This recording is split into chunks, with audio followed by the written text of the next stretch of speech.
बिस्मिल्लाहिर्रहमानिर्रहीम। आखिर बीबी खदीजा ने फरिश्ते जिब्रील को देखकर सर का दुपट्टा क्यों हटा दिया? जब हुजूर सल्लल्लाहु अलैहि वसल्लम की उम्र 40 साल हुई तो अचानक आपके साथ कुछ अजीबोगरीब चीज़ें होने लगी। वो इस तरह की, जब भी आप बाहर घूमने जाते तो रास्ते में हर पेड़ व पत्थर आपको सलाम करते। अचानक आवाज़ आने लगती कि ए मोहम्मद अस्सलामु अलैकुम। ऐ सुनकर हुजूर सल्लल्लाहु अलैहि वसल्लम परेशान हो जाते। आखिर ये आवाज़ें किधर से आ रही हैं? यहाँ तो हर तरफ सन्नाटा ही सन्नाटा है, कोई नज़र नहीं आता, लेकिन वो आवाज़ें बराबर आती रहती। इसी तरह उस ज़माने में हुजूर सल्लल्लाहु अलैहि वसल्लम जो भी ख्वाब देखते वो बिल्कुल सच साबित होता। अगर ख्वाब में देखते कि मैं फला इंसान से बात कर रहा हूँ, या काबे के पास खड़ा नमाज पढ़ रहा हूँ, या दूर से कोई इंसान मुझसे मिलने आ रहा है, तो अगले दिन वो सभी बातें बिल्कुल सच होकर नज़र आती। ये सब देख आप सल्लल्लाहु अलैहि वसल्लम बहुत परेशान थे कि आखिर ये मेरे साथ क्या हो रहा है। वक्त गुजरता गया और हुजूर सल्लल्लाहु अलैहि वसल्लम को अकेले रहना ज़्यादा पसंद आने लगा। किसी से भी बात ना करते, अक्सर खामोश रहते। उन दिनों में अक्सर हुजूर सल्लल्लाहु अलैहि वसल्लम मक्का से थोड़ी दूर एक पहाड़ पर बनी गार में चले जाते और कई कई दिन वहीं गुजरते। आप सल्लल्लाहु अलैहि वसल्लम कई दिनों का खाना लेकर उस गार में जाते और वहाँ बैठकर सोचा करते कि आखिर इस दुनिया को किसने बनाया, ये कायनात का सारा निज़ाम कैसे चल रहा है। एक दिन दोपहर के वक्त हुजूर सल्लल्लाहु अलैहि वसल्लम उस गार में बैठे सोच रहे थे कि तभी अचानक आसमान की तरफ से एक बड़ी अजीब सी चीज़ नीचे की ओर उतरती नज़र आई। वो चीज़ बहुत तेज़ी से उड़ते हुए गार के पास खड़ी हो गई। वो हज़रत जिब्रील अलैहिस्सलाम थे, जो कि आप सल्लल्लाहु अलैहि वसल्लम के पास पहली वही लेकर थे। लेकिन हज़रत जिब्रील अलैहिस्सलाम को इस तरह आता देख आप सल्लल्लाहु अलैहि वसल्लम बहुत डर गए और कांपने लगे। हज़रत जिब्रील ने गार के पास आकर कहा कि ए मोहम्मद, बाहर निकलो। हुजूर सल्लल्लाहु अलैहि वसल्लम को नहीं पता था कि ये मेरे सामने अल्लाह के मुकर्रम फरिश्ते जब हज़रत जिब्रील अलैहिस्सलाम खड़े हैं, जो कि नबियों के पास वही लेकर आते थे। हुजूर सल्लल्लाहु अलैहि वसल्लम ने तो जब पहली बार हज़रत जिब्रील को देखा तो बहुत ज़्यादा डर गए और आपका जिस्म कांपने लगा। हुजूर सल्लल्लाहु अलैहि वसल्लम जैसे ही गार से बाहर निकले तो हज़रत जिब्रील ने पीछे से आपको पकड़ लिया और गर्दन के बीच अपनी कोहनी रखकर बहुत तेज दबाया और कहने लगे कि ए मोहम्मद पढ़ो। ये सुनकर हुजूर सल्लल्लाहु अलैहि वसल्लम बहुत घबरा गए और डरते हुए कहने लगे कि मैं पढ़ना नहीं जानता। लेकिन हज़रत जिब्रील ने अगली बार और तेज गर्दन दबाई और कहा कि ए मोहम्मद पढ़ो। तो हुजूर सल्लल्लाहु अलैहि वसल्लम ने दूसरी बार भी वही जवाब दिया कि मुझे पढ़ना नहीं आता, मैं उम्मी हूँ। जब अल्लाह के रसूल ने इस बार भी वही जवाब दिया तो हज़रत जिब्रील ने तीसरी बार हुजूर सल्लल्लाहु अलैहि वसल्लम को इतनी तेज़ दबाया कि अल्लाह के रसूल फरमाते हैं कि मुझे उस वक्त महसूस हुआ कि जैसे मेरी जान निकल जाएगी। और फिर हज़रत जिब्रील ने कहा कि ए मोहम्मद पढ़ो। जब हज़रत जिब्रील ने तीसरी बार हुजूर सल्लल्लाहु अलैहि वसल्लम को दबाया तो उसी वक्त अल्लाह की तरफ से एक तजल्ली हुजूर सल्लल्लाहु अलैहि वसल्लम की तरफ आई और आपके जिस्म में शामिल हो गई।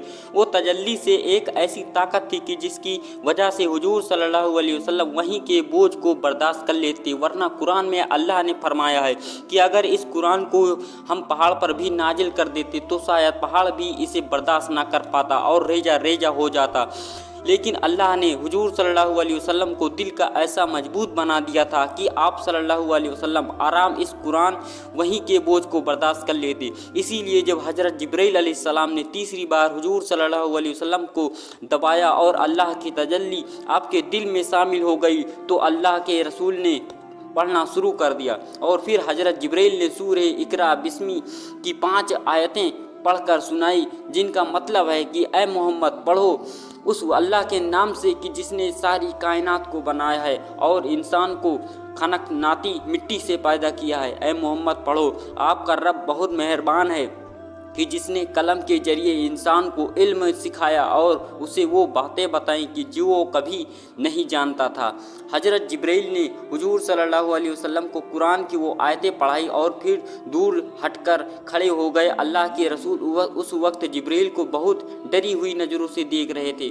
अचानक जिब्रील अलैहिस्सलाम फिर से आसमान की तरफ उड़ने लगे। ये देख हुजूर सल्लल्लाहु अलैहि वसल्लम और ज़्यादा डर गए, जल्दी से घर की तरफ चल दिए।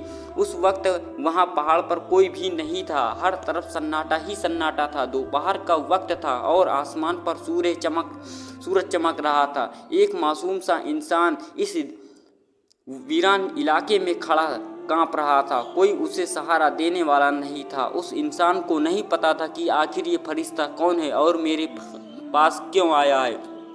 लेकिन शायद अब दुनिया की तकदीर बदलने का वक्त आ चुका था और अल्लाह भी अपने उस प्यारे नबी से मुखातब हो रहे थे कि जिनके लिए सारी कायनात को बनाया है। ज़मीन व आसमान, चांद व सूरज, चरिंद व परिंद, यहाँ तक कि हर चीज़ को उन्हीं के खातिर पैदा किया गया।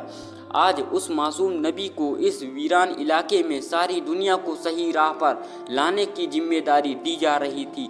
लोगों को बताया जा रहा था कि ऐ लोगों, अब वो नबी आ चुका है कि जिसका दुनिया की हर चीज़ को इंतज़ार था। वो नबी आ चुका है कि जिसके एक आंसू पर आसमानों में तहलका मच जाएगा। वो नबी आ चुका है कि जिसकी दुआओं पर आसमानों के सारे फरिश्ते उसकी मदद करने आ जाएंगे। हमारे नबी हुजूर सल्लल्लाहु अलैहि वसल्लम उस वक्त पहाड़ पर खड़े हज़रत जिब्रील अलैहिस्सलाम को आसमान की तरफ जाता देख रहे थे और आपका सारा जिस्म काँप रहा था। जब हज़रत जिब्रील आँखों से गायब हो गए तो आप सल्लल्लाहु अलैहि वसल्लम जल्दी से पहाड़ से नीचे उतरे और तेज कदमों के साथ अपने घर की तरफ चल दिए। उस वक्त घर में आप सल्लल्लाहु अलैहि वसल्लम की 3 बेटियां और बीबी खदीजा थी। जैसे ही इन साहब ने सबने हुजूर सल्लल्लाहु अलैहि वसल्लम का चेहरा देखा तो आप इतना ज़्यादा डरे हुए थे कि जिस्म काँप रहा था। ये हालत देख हज़रत खदीजा दौड़ती हुई पास पहुंची और कहने लगी कि आपको क्या हो गया। अल्लाह के रसूल सल्लल्लाहु अलैहि वसल्लम ने कोई जवाब ना दिया। सारी लड़कियां परेशान थी कि पता नहीं आज मेरे वालिद को क्या हो गया, वो इतना डरे हुए क्यों हैं। थोड़ी देर बाद अल्लाह के रसूल ने इशारे से कहा कि ऐ खदीजा, मेरे लिए चादर लेकर आओ, मुझे बहुत डर लग रहा है। बड़ी बेटी ज़ैनब दौड़ कर गई और एक चादर लेकर आई। हुजूर सल्लल्लाहु अलैहि वसल्लम चारपाई पर लेट गए और हज़रत खदीजा ने ऊपर से चादर डाल दी। बहुत देर बाद जब हुजूर सल्लल्लाहु अलैहि वसल्लम की कुछ हालत ठीक हुई तो आप चारपाई से उठे। हज़रत खदीजा ने पंखे की हवा देते हुए पूछा कि आपको क्या हो गया। तो हुजूर सल्लल्लाहु अलैहि वसल्लम ने बीवी को सारी बातें बता दी और फिर वो आयतें भी पढ़कर सुनाई जो हज़रत जिब्रील ने सिखाई थी। इसके बाद हुजूर सल्लल्लाहु अलैहि वसल्लम कहने लगे कि ऐ खदीजा, मुझे अपनी जान जाने का खतरा है। तो ये सुनकर हज़रत खदीजा कहने लगी कि ऐसा हरगिज़ नहीं हो सकता। मैं अल्लाह की कसम खाकर कहती हूँ कि अल्लाह की आपकी इज्जत को कभी दागदार नहीं करेगा, क्योंकि आप गरीबों का सहारा बनते हैं, भूखों को खाना खिलाते हैं, यतीमों की खिलाफत करते हैं और परेशान लोगों की मदद करते हैं। तो आपका अल्लाह आपको कभी जाया नहीं होने देगा। लेकिन हुजूर सल्लल्लाहु अलैहि वसल्लम की घबराहट कम नहीं हो रही थी। तो हज़रत खदीजा ने कहा कि आप परेशान ना हो, चलो मेरे साथ मेरे चाचा के लड़के वर्ना बिन नौफल के पास चलो। वो पुरानी किताबों के माहिर हैं, मुझे यकीन है कि वो आपके बारे में ज़रूर कोई अच्छा मशवरा देंगे। प्यारे दोस्तों, इस आगे का वाक़या इंशाअल्लाह जल्दी ही अपलोड किया जाएगा कि जिसमें बताया गया कि अब दूसरी बार हज़रत जिब्रील हुजूर सल्लल्लाहु अलैहि वसल्लम के पास आए तो उन्हें देख हज़रत खदीजा ने अपने सर से दुपट्टा क्यों हटा दिया था और फिर अल्लाह के रसूल अपने आप को पहाड़ से नीचे गिरने की कोशिश क्यों करने लगे। दोस्तों, वीडियो अच्छी लगे तो लाइक करें, चैनल को सब्सक्राइब जरूर करें।